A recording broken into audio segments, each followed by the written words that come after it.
The possibility of a female president for 2028. Ayan. So, what about that? So, malaking possibility na maging babae yung president. Just like with history, alala nyo, si Cory replaces Marcos, and then Arroyo replaces Estrada. So, malaking possibility na si Junior Marcos can be replaced by a female president. Ayan. Pero, tingin nyo ba, it's okay to be female yung presidente natin? Dahil most likely, puro lalaki. Pero, with globalization, it's women empowerment. And then, napakaano ng ethics ng mga babae in dealing with politics. So, maganda yan. So, most likely, ayan, ba't nga ba babae?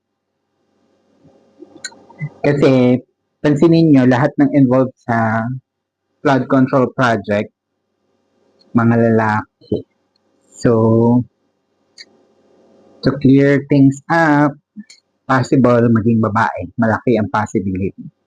And next, syempre, ang babae may mother instinct.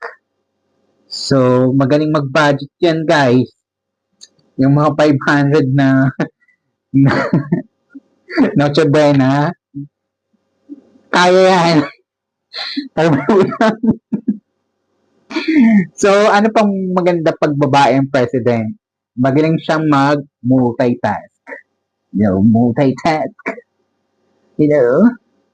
And then also, syempre, nung hindi pa yan, nung dalaga pa yung mga yarn, may instinct sila, magaling sila, yung intuition nila, guys. Napaka lawak. Ayan.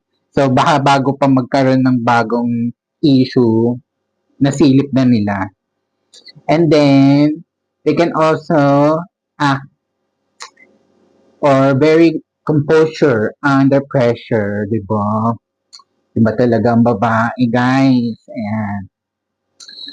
In addition to that, ayan, sa Bible, maraming babae na nag-outstand. Like, Ruth, Deborah, tsaka si Esther.